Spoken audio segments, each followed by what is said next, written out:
Mais Beni, Bishop Tchatumba, Beni. Mais Beni, tu es surtout responsable, il y a Beni Kabila. Kabila, c'est lui qui tue à Beni. Moi, je veux que dans cette histoire, qu'on exclue les Rwandais, qu'on exclue les Burundais, qu'on exclue les Ougandais. Puisque ces gens-là, nous avons une frontière naturelle, de génération en génération, les Rwandais seront nos frères, les Burundais seront nos frères, les Ougandais, le discours politique, la vision politique, il explique la politique en économie, la politique en santé, la politique en enseignement, la politique en société. L'unique qui explique avec des mots très clairs. Moutouandingi wana, attaque au sa personne. Puisque le batumingi baso boy des personnes à Kabere. Le roi la sa ini et soko tadika kaboy. Mais basa okoko boy a moutou. Mais baïde moutasa kopesa qui nous avons besoin pour développer le Congo. En tout cas, il faut Nyama, aux imbéciles, aux voyous, aux motema mabe, pour boya baïde. Puisqu'ata aux années pour développer un pays, il faut des idées. Mais les idées, c'est lui qui les a. Bande Konanga. C'est lui qui les a. Tobandi, processus. Il y a destitution, processus. Il y a Kabila dégage. Les 26 Oyo, toute la République démocratique du Congo, toute la diaspora, unité.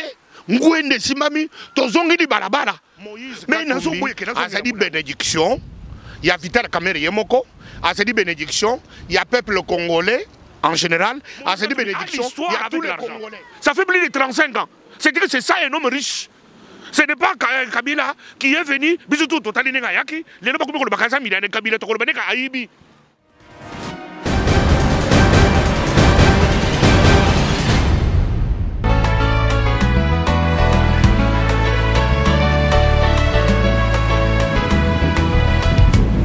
Bani wapi papa nanga nakoluka yo butupemo na musa elikia ya mitema ya bato biso mere mukoluka yo. Balandi, un micro du pasteur Bobo partout où vous êtes à travers le monde. Topesi Bilombote, Mbote, aux micro du pasteur Bobo, Balobi. Centre de gravité, ils ont Aoua, en Belgique, tous la capitale de la diaspora congolaise, mais tous la Tchatumba, Bishop Tchatumba, Boibie, bako présenté na diaspora congolaise, même la Congo bako présenté Mbote Bishop Tchatumba. Mbote micro du pasteur Bobo. Bonne santé. Non, vraiment tous na kimia sentir l'omber à Lungwa na koma na zongela matea na zongela kokima mbangu vraiment santé parfaite. Si tu as sur tout et sur rien, tu as question sur l'actualité, tout le monde a pu kala, Maramboué qui est belé.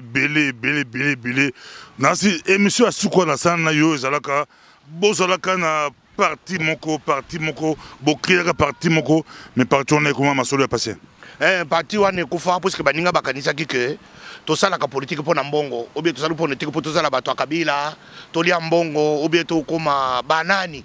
Au monde politique, avec des ambitions pour avoir de l'argent. Et la partie politique, c'est l'idéologie. Il faut la tailler, le Karl Marx, le Lénine, ok, avec conviction. Sans conviction, tu ne peux pas faire la politique. Donc, il n'est que sans conviction, puisque c'était quelque chose créé dans les intentions d'avoir. Mais comme tu as il faut Wenge Panzana. Wenge Panzana, et Panzana, Bossala, Moudamoutou, Assali, le Golan, mais tout le monde n'est pas naïo, Togo Solo, la Penza, Toko Tama politique, Toko Beni. Mais Beni, Bishop Tchatumba, Beni. Mais Beni, tu es surtout responsable, il y a Beni Kabila. Kabila, c'est lui qui tue à Beni. Moi, je veux que dans cette histoire, qu'on exclue les Rwandais, qu'on exclue les Burundais, qu'on exclue les Ougandais.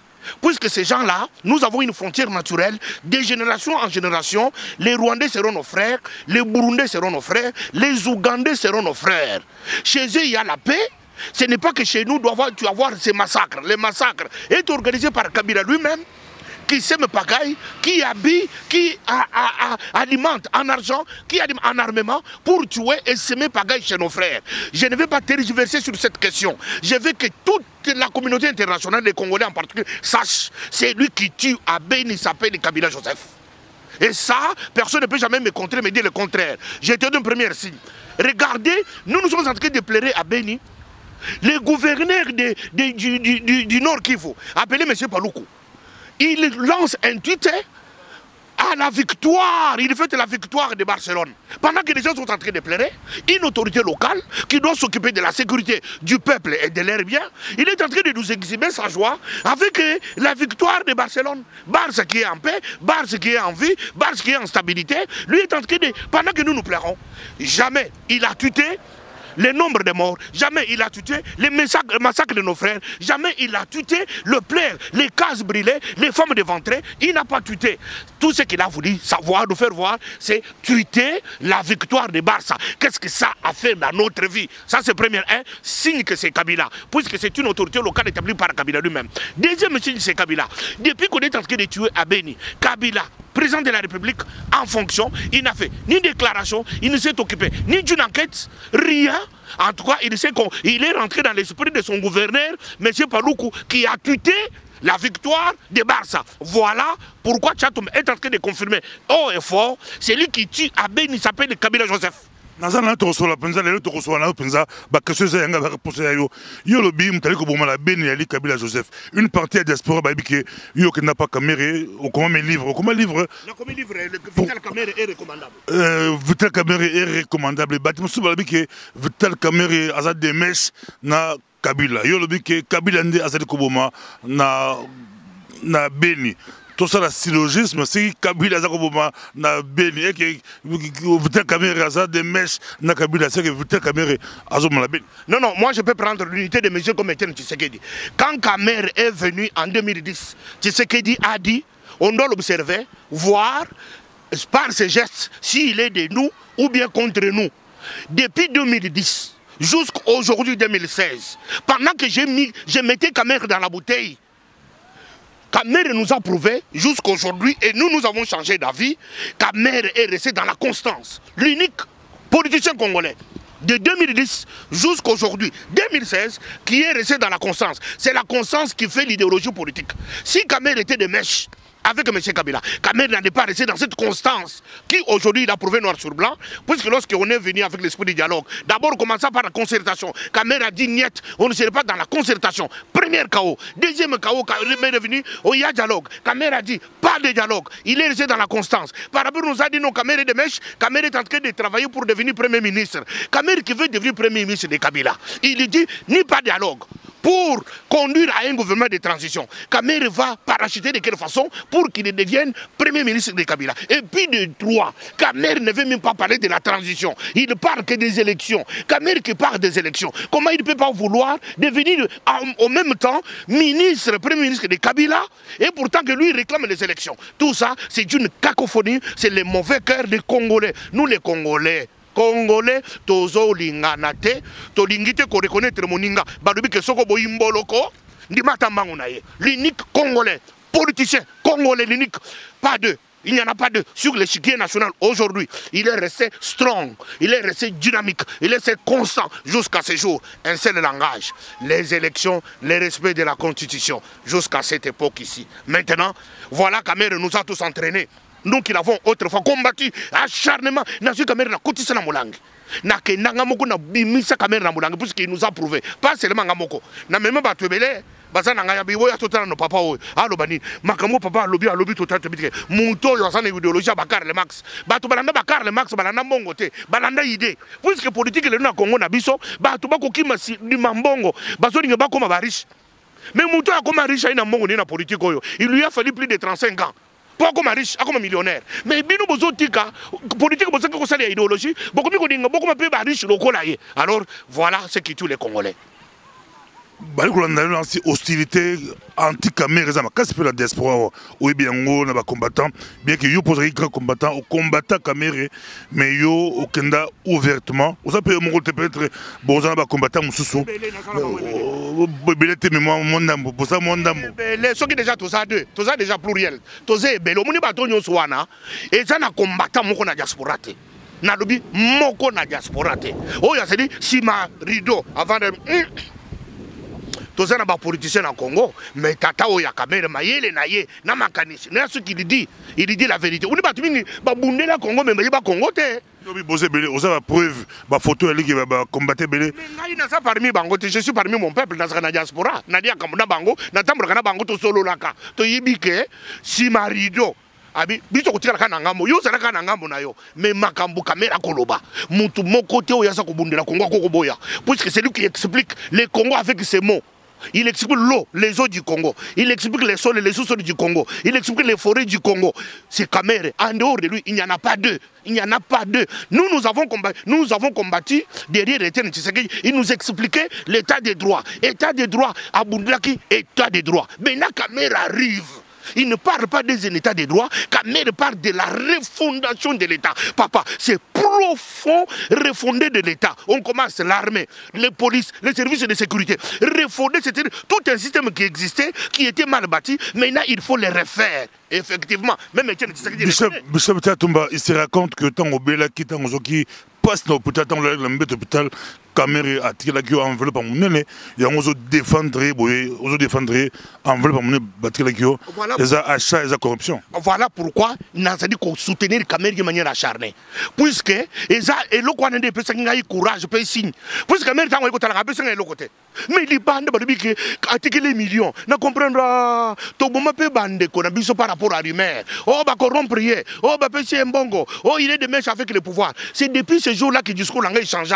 Puisque Kamere est côté langa, il y a mon côté na batubele, c'est ma caméra bimi après si ngambota encourager article ngelo côté. Mais nous qui de bande beti, ne comme que tout monde peut bande qu'on a biso mingi par ces mensonges. Alors ceux qui montent le caméra tozo landa itala signe nazo yebisa yo, caméra batu basa ko landa ye pona idéologie. Caméra bazo landa pona mbongo te parce qu'il y a la politique, il y a l'argent. Mais Kamere, il ne parle pas d'argent, mais il parle de la politique. Kamere vient avec les discours politiques, la vision politique. Il explique la politique en économie, la politique en santé, la politique en enseignement, la politique en société. L'unique qui explique avec des mots très clairs. Moutouandingi wana, attaque au sa personne. Puisque le batumingi baso boy des personnes à Kamere. Le quoi la sa ini et soko tadika kaboy. Mais basa okoko boya moutou. Mais baïde moutou sa kopesa qui nous avons besoin pour développer le Congo. En tout cas, il faut ça. Nyama, aux imbéciles, aux voyous, aux motema mabe, pour boya baïde. Puisqu'ata aux années pour développer un pays, il faut des idées. Mais les idées, c'est lui qui les a. Bande Konanga. C'est lui qui les a.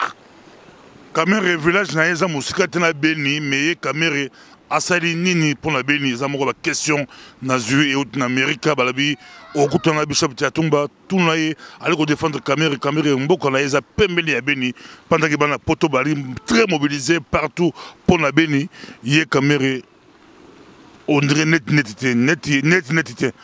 Pendant que ba opposant bali akana pouvoir te Kamere a brandi ça à Télémi. A kikuta na premier ministre. Il y a pouvoir yuzo buma batuna beni. Kamere a kikuta na ye. A bangi te ke batoboko loboko ba ke ko corrompre ye. A kipuna beni. Kamere a limité a kikuta la président ya Sénat. Pendant que batoboko to kokuli na batwa na teme Kamere pour l'intérêt de mon peuple. Ake kutarana batuo ba boulot ake kutara ba face à face avant dina kengo wadondo Kamere a changé de discours avant dina premier ministre Kamere a changé de discours même s'il fallait aller kokutana na Kabila Kamere était prêt de kutana Kabila pour Beni aujourd'hui autosali koloba ao Kamere a lingi akendi ko compatir Kolela, Naba peuple de Beni, le peuple de Beni, je vous adresse ce message. Mina semaka swahili kidogo, mina sema hivi. Kamere, mutubishwa Mungu, eko na koyaka kule kubeni. Il va venir là-bas. Il va être avec vous. Il va s'asseoir avec vous. Il va compatir avec vous. Kamere va venir. C'est tout ce qu'un homme politique peut faire. Pas seulement il va aller seul. Kamere a entraîné la dynamique de l'opposition. Nous devons déplacer notre capital politique pour aller plaire avec ce peuple. Kamere va aller là-bas. Tous les autres sur la penza, vous avez micro du pasteur Bobo Babi, Léon John Léo. Tous les autres sur la penza, Bishop Tchatumba, to continue avec Kambotali, arrêt dans nos arrêt polémique, il y a cour constitutionnelle Kabila, à côté de la pouvoir, Titango, président Sikarouya, après ça y est Mbende, après ça y est Nzete, il y a beaucoup de gens, yo, t'as dit, yo, le Béni, n'a pas de le Béni, yo, le Béni, tout le monde qui a un mot de la transition, à zéro de la transition, à bêta 7 ans de transition, avant Afdel et Rubengalaï, Kabila. A rotika na pouvoir. Na pas maloba, na rotika maloba, Kabila rotika na pouvoir.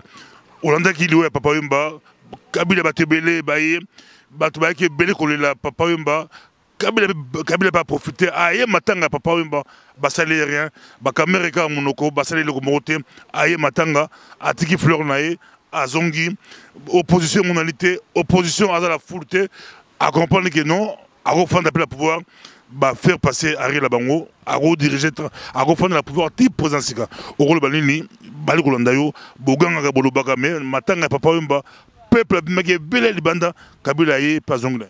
Non, non, puisque nous faisons l'opposition républicaine. C'est-à-dire, nous croyons aux institutions qui sont établies.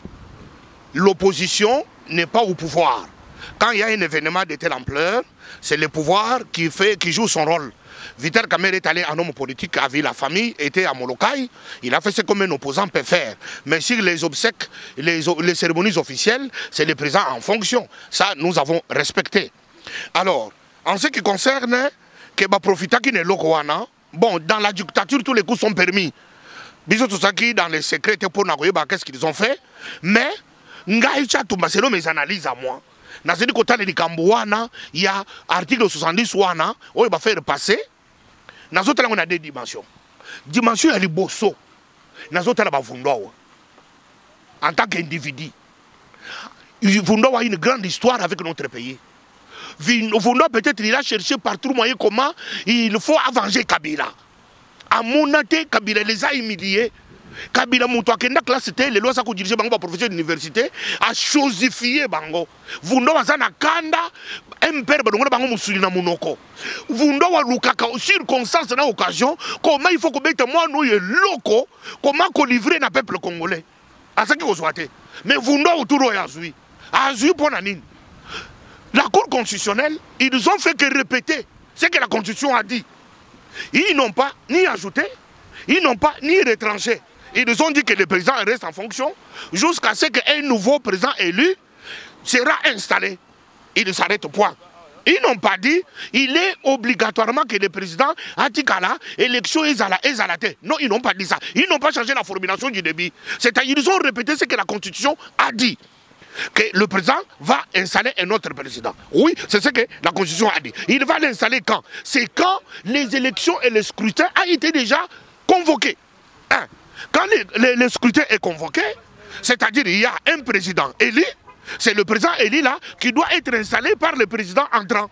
Mais Soki Kabila, dans une autre dimension, a convoqué ni élection, élection et salamité, Tovandi, puisque dans le même article, il y a l'article dit le président de la République, il est le garant de la Constitution.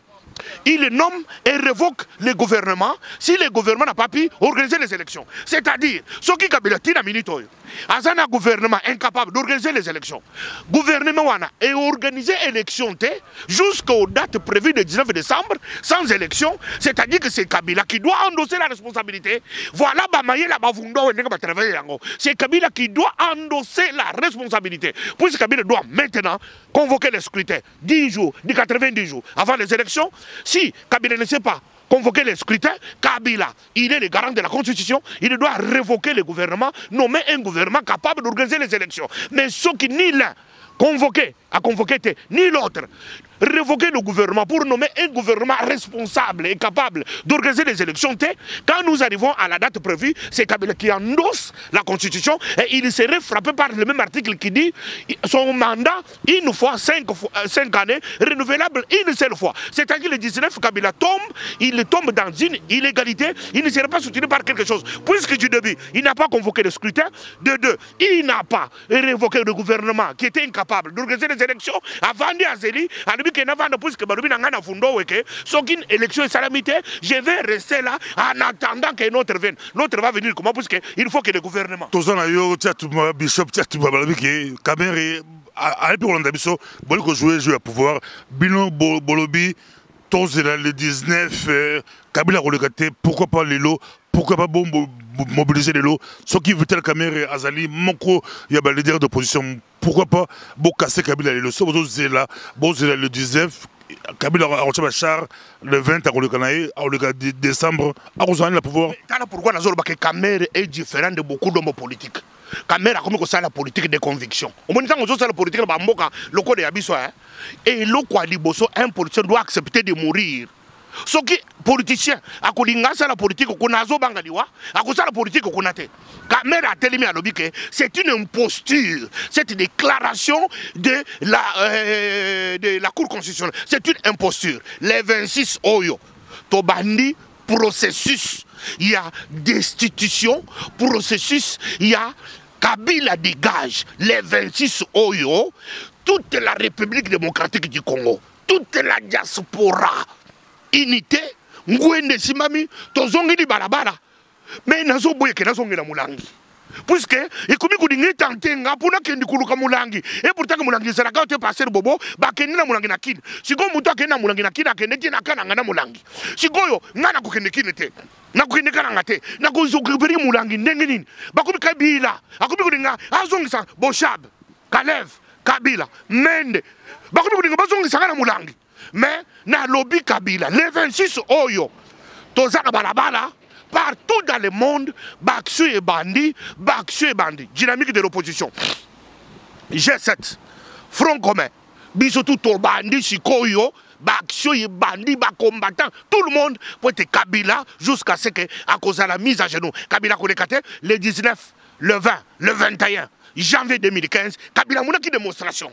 Oh là là, Kabila Bazoko Sayo, oh Mounaki démonstration, to Sadaki Kaka.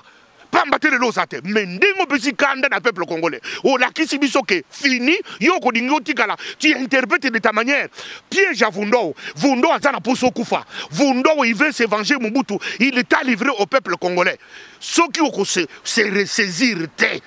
Mais ne bazoko sayoke balobi no ke okutika na pouvoir ti seko na seko Mobutu asana 32 ans to kopesa seko na mutute 5 ans et revenir une fois au kamati zero okay mais le ko lozo dinga démonstration na lobaki na yo Kabila na biki Kabila ko diriger Congo te Kabila o diriger Congo te 5 ans ne ya pasi mais le ko to bandi processus oyo et ça jusqu'à ce que to soko tia au libanda puisque to kotika te to kotika la main de tante banyoko la biso babanda ko nyoko la biso to zabasi na bangote Tozabana na bangote, et c'est empire, et c'est royaume, c'est une république démocratique du Congo, pays de Lumumba, pays de Kasavubu, pays de Mobutu, pays de Joseph Kabila. Laurent Désiré Kabila, pays de Tshisekedi Etienne, notre pays, pays du peuple congolais. Pour cette fois-ci, ou jamais, bisotou, les 26, Tosana Katabalabala, Nabasi, Namibali, Nabana Nabiso.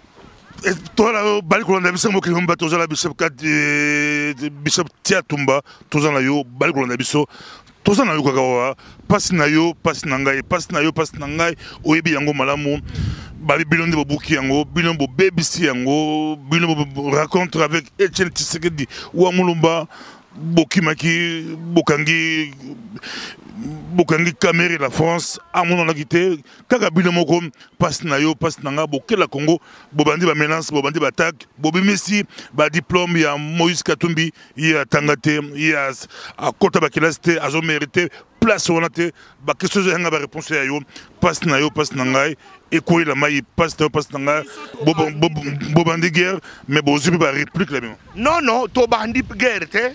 Nous n'avons même pas l'esprit de faire la guerre. Moïse Katumbi a dit bénédiction. Il y a Vital Kamerhe Yemoko. A dit bénédiction. Il y a peuple congolais en général. A dit bénédiction. Il y a tous les Congolais. Batu Oyo Baluki ba problème Oyo. Je cite leur nom. Batu Oyo Basali. Monsieur Franck Djongo. Puisqu'à Longoli Mounière. À la tête Mounière. Pour pas voter député. Les lois Longoli Mounière. A combien de Borsalino? Jean-Claude Vemba. Alongoli Mounière. Alati Lelo. Alati Nini Mbosalino. Ya Moïse Katumbi. Denis Sanga. Moninela. José Makila. Batu Oyo de Baluki biso ba problème ba komi ko dinga baluka problème Moïse Katumbi bataza na problème te muto atelema atomo de musapi alo bake Moïse Katumbi azana problème te pe to za na problème Moïse Katumbi te Moïse Katumbi nous l'avons tous aimé to dinga Moïse Katumbi parce que Kamere a rencontré officiellement Moïse Katumbi 4 fois ake komune en Angleterre bakutani na passe de passe na Bruxelles bakekutana na TP Mazembe na Katanga et puis bakekutana na Rwanda na match à Dopar basemelende. Je te dis, Kamere kuna na Grèce, bana Kamere balu wakandako. Kamere tango akende kuna azakana passer kuna na Grèce bakende kotuna passer wana ya Grèce oyo passer a Vital Kamerhe na bana Kamerhe bavandaka na ndako baluaka appartement. Kamerhe bandi ko Grèce les autres ces enfants sont là il y a 3 ou 4 5 ans. Basubile ndako wapi. Et puis to ke na logique yake puisque ma discussion monsieur il faut ko katango. Moïse Katumbi c'était milliardaire. Kamerhe n'a pas de milliards comme Moïse Katumbi. Mais ce que Moïse Katumbi n'a bonne volonté na ye. A sombeli Kamerhe na kwaseli mabeni. Aseli mabete puisque Moïse Katumbi a sombeli la katina ba étranger. Asubile bango bandako. Azana ba joueur bazo te Tunisie. Azana ba joueur bazo te Zambie. Abongisi bango, asubisi bango ba selele kitoko. Mais ce comme on que moi na mobali oyo Vital Kamerhe, akosala musala kitoko. Bon, na sombelo na kosani parce qu'il a beaucoup d'argent. Il a des millions, des milliards pour même Kabila. Kabila n'a pas d'argent. Mais Moïse Katumbi a des milliards parce que Kabila, Moïse Katumbi a l'histoire avec l'argent. Ça fait plus de 35 ans. C'est-à-dire que c'est ça un homme riche. Ce n'est pas Kabila qui est venu, bisoutou totali nenga yaki, les gens qui ont bakasa milliards Kabila to kolbaneka aibi. Mais Moïse Katumbi a une histoire avec l'argent. Tomuni batu na kashobwe place oyo mama na ye kuna mboka na bango. Ils ont des universités, bazana dimière, bazana mai, bazana nzela, na village. Aérodrome, avion ya Moïse Katumbi ya kekiti. Na village à Moïse Katumbi. Affaire ba mercenaire bakangaye à côté prison, il tomoni na mbete hôpital Ezaki Ezanini. Yangondi na c'est quoi attaquer ba Franck. Akimi avant nazali ko attaquer ba Franck Diongo ngai Chatumba mutu nyonso lukelanga Franck Diongo place azali akomisile mesa bishop Chatumba be Franck Diongo avec beaucoup de respect ngana finga ba tuté mais loko boza ko ça des faute grave bon c'est dit ko précipiter Moïse Katumbi sur un terrain oyo il ne fallait même pas que Moïse Katumbi akende puisque Moïse Katumbi n'avait pas besoin d'être acclamé. Il a connu les acclamations, il a une grande équipe qui a gagné des coupes et des coupes. Il n'a pas besoin. Il n'a pas flatteur, il y a tout autour de lui. Babanda ko finga, homme politique mususu créer l'animosité, la haine. Comme si biso tolingi Moïse Katumbi, tolinga kaye. Tomoni caméra la question bolinga kaye pa na ye. Tolinga kaye. Mais oyo ba ko sala oyo ba ko exposer epo Kabila a profité. Na bénédiction ya ba Congolais. Kabila a profité.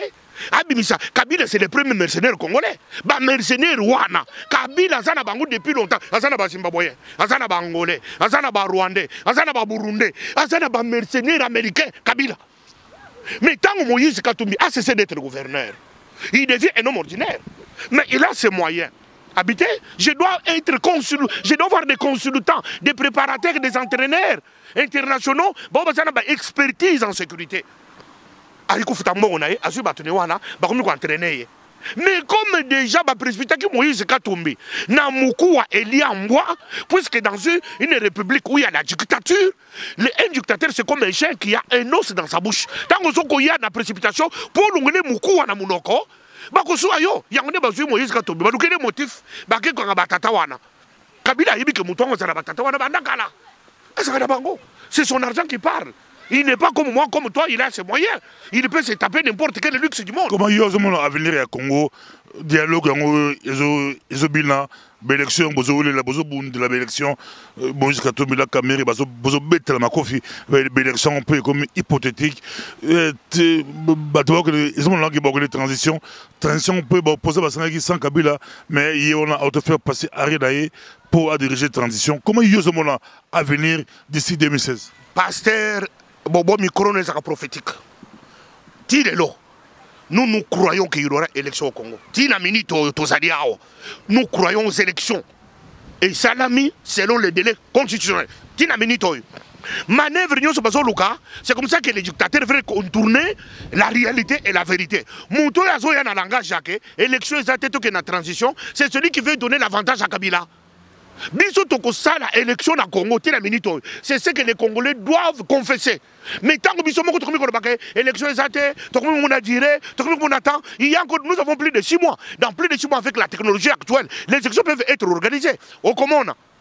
Le code ba Franck Diongo, ba Jean-Claude Vwemba, ba José Makila, ba Moninela, ba Delice Sanga, ba Kei Kolinga ko faire tâcher Moïse Katumbi. Ce qui Kabila a réussir, il y a ko tâcher Moïse Katumbi pour au Comona ba diko précipiter l'élection. faute ya batoyo na ba moniere balongoni moniere bakomi ko ta ba Borsellino bangoni bakomi ko tia confusion na peuple congolais. Nous avons un seul discours. Quand Moïse Katumbi est sorti avec un seul discours, notre jeune démocratie, nous devons sauvegarder notre constitution. C'était clair dans sa tête. Ce n'était même pas un projet de société, mais c'était la lutte dans les temps. Voilà pourquoi on a toujours dit que Kamere fait la lutte dans l'État. Avec un État pour eux. Ceux qui sont Kabila Koulia Biso, Biso Sarko Bamboloko. Bamboloko parce qu'on a force comme ça dans le groupe. Ceux qui lui ont aillé, n'a pas groupe à Kangambolo côté. Mais ceux qui ont eu le hurlement, ouh, Mboloko a longo dans le groupe Bariakaye. Yangonde, Franck Djongo, Baringba Longo, la Moïse dans le groupe. Parce que tant que Moïse a côté, il y a un moko à cause de frappe Kabila Kotaché. Pour Azala, inéligible. C'est ça, toutes les stratégies de la Kabylie. Comment il faut salir Moïse Katumbi. Alors tout ça, pour mettre la situation entre parenthèses. Mais les élections au Congo, en 2016 ici, il y aura les élections. Il y a toujours bimana balabala. Il y a toujours lancé, un message, message. Tous à un discours car il y a élection. Bon, tu as un message, il y a élection que ça l'a été. Kabila, Kabila, ce n'est pas l'État. Kabila, ce n'est pas le Congo. Le Congo, ce n'est pas Kabila. Il est peuple congolais. Merci beaucoup. Tous les peut-être vers la souka. Tout qui est là, tous on a sous là. C'est aux Bruxelles, comme la Bruxelles, au le qui la micro du pasteur Bobote. C'est comme si dans le commis Belgique, aux références, le rôle atomium à Belgique. Tous on a eu balik Rolanda Biso Pesa, Mokili Mombayo, Fandé la Nanda côté de télévision, hôtel internet, on scandale, il y a ministre Azali, Kolongo la Bilamba, la Narati à bureau, Batimusu va se rappeler, va chat m'appelle à l'école à Macambona. Tant que tu as qui en réaction à l'église. Non, tant qu'on a talé qu'on a bandit qu'on a dit, ah les pauvres, à Yébité, il fallait tourner biso bampa catholique. Puisque la Bible dit dans Job chapitre 8 verset 8, il dit interroge ceux de la génération passée et sois attentif à l'expérience de leur père. C'est-à-dire tu l'as t'interroger. C'est pour bâtir ce que tu as domaine, il faut tout la qu'est-ce qu'il y a eu? Na domaine wana, il faut ça la bannière, il faut ça la dynamisme, il faut ça la fort. Puisque biloko wana, et ça dit comme la Bible dit, les péchés des autres, hein, c'est voito et les autres plus tard. Plupart abatou, bazaba mibali, plupart d'hommes. Bentimito na zana ba téléphone na bango, et zana ba vidéo na bango, basalango dans leur fantasme. Mais ceux qui ont tombé na partenaire, il y a monté mamabe. S'il veut te venger, à communiquer le coin de banda pour sambwa. Mais mibali nyonso basadi des hommes actifs. Bah comment on a non parce que bingi baliki dans zelawana, bah vandi ils attendent leur tour. Alors, mais sur le plan de moralité en public, puisque la Bible dit ce qui est révélé est à nous, ce qui est caché est à Dieu. Il y a une chambre à coucher, il y a une bombe. Ce qui est bon, c'est la bénédiction. Ce qui est Bible, c'est comme une malédiction. Tout le politique, tout le monde à côté Bible, au Sénat, pardon, au explica, tout le monde à côté c'est normal.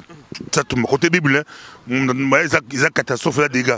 Mais côté normal, comment piège c'est comment la normal homme politique femme politique bali kolanda yo so unité témoignage na yo c'est moi si on ebaki yo bi tout homme mibale belé bazana ba téléphone ya batu so ki partenaire on za mutema be agobe misango so ba partenaire on ba yebani yo partenaire na yo o ebaki to zaki ba frapper o ya ba ivoirien ngai ezaki frappe ya mutute ngai ezalaki to ebie ngai ezalaki biso to vandi baninga ngai na bokani mukongo non la femme oui ba qui ngai na salaka ngona mwasi te ngai ezali ngai na bokana mukongo moninga na ngai abokana mukongo siko tozo sekana tozo ba oh yo bokana mukongo mukongo kufa yebo yo mukongo ne kufa binga mukongo ngai kufa te oh lakisa ozumuna tozo entre l'intimité abaninga na hôpital te na Skype ah non lakisa ah yo siko lakisa ngabe na lakisi yebe kuna moninga lakisi mais lokolo moninga zaki avancer na mayele mabe. Tant que tu as tout marqué, pour moninga zibilili à bomba. Albike biloko eko sauver ngai. Parce que nos relations sont toujours saisonnières. Saison yo emati, saison anekiti. Loko di ya c'est déjà clairvoyant. Albike tant que relation eko kita na kobeta mutoyo. Nga na zaki nga kidiba. Moninga zwana ye. Mais tant que tu es en bruit na moninga, abani koloba, chatu na kobeta ye. Abani koloba na baninga nyonso, na kobeta ye. Merci beaucoup mais nasi version officielle. Mutu moko takondi mango ata batie so batie batu liboko bakata mutakondi batie chatumba vidéo. Moi j'assume mes actes. Je n'accuse personne Je n'ai pas besoin d'avoir la raison. Puisque, attends un peu sur raison. Biloko wana ezali sur internet. Attends na lobby. Et vous changez le côté. Na libi ba oyo ba kulinga batala. Batala ka. Ba oyo ba koyo batala. Ba boyi na bango tala. Ba oyo ba kondi ba ndimi. Na ko sala sikoni. Toujours on te pose à passer mais reconnaître que c'est moi aussi. C'est plus facile, c'est là qui moi aussi. C'est moi aussi à Côte d'Ivoire pour mingi zaba. Ba to bega ba za basi ba Côte d'Ivoire.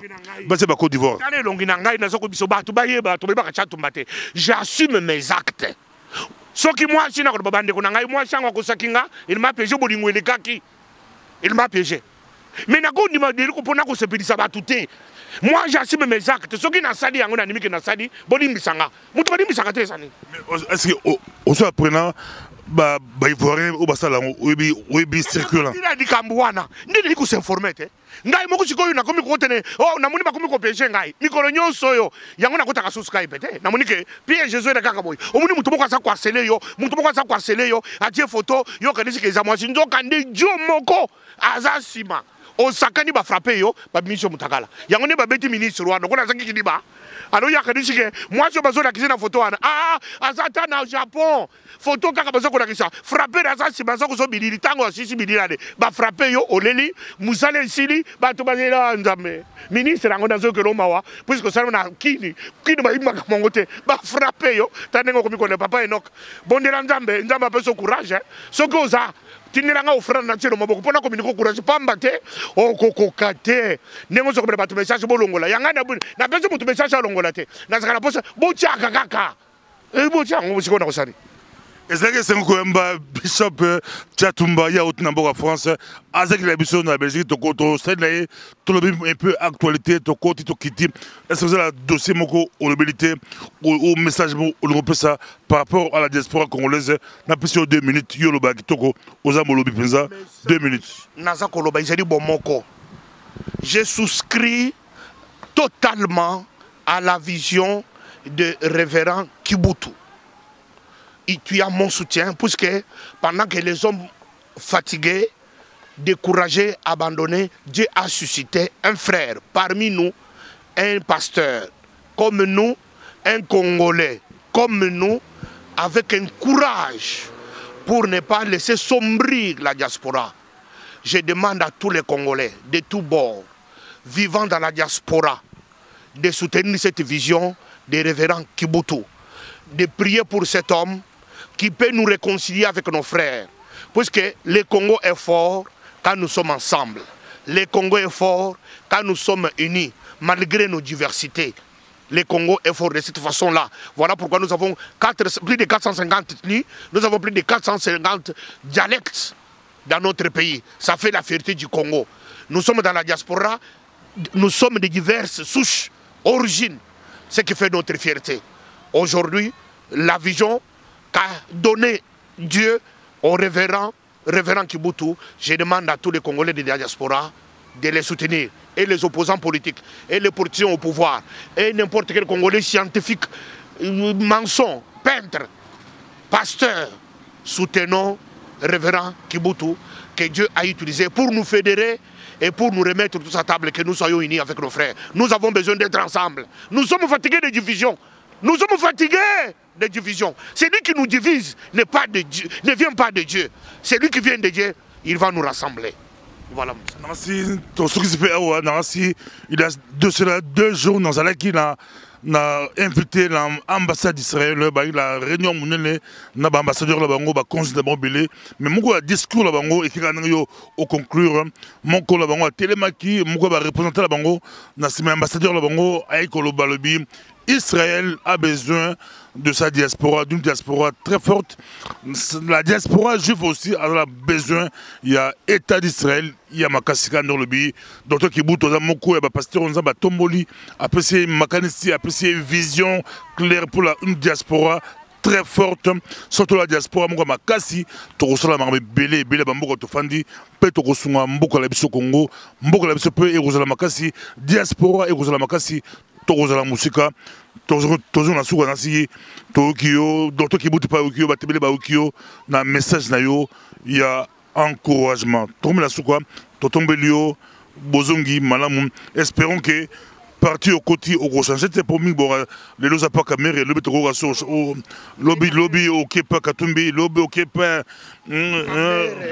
contrat ya ngai na ye na moni caméra vandi na trône na pêché mbote na sambeli po na caméra na tikele Congo abongi sango c'est ça mon contrat aussi longtemps que caméra azuna no tiroan noana te ata million tokoli yango tozana posa ba million ko soba banda ko soba mitu ko tozana ngoposa mais tozana posa ya mayele wana etonga Congo tu mbatango yo on a discours ba résistant olobani discours ba résistant c'est une diversité dans la démocratie bazali une option na bango comme makambo ndenge bango bazali kolinga mais réalité ana minute oyo na kozana na posa que ba résistant na bato bazali ko confesser autre chose comme il s'appelle des Congolais nous tous nous nous mettons ensemble puisque bango les fonds Kabila dégage biso kotoyo les fonds Kabila dégage malgré tout ça kende tout chemin mène à Rome alors c'est nos frères. Merci beaucoup, à la prochaine. Okay. Merci.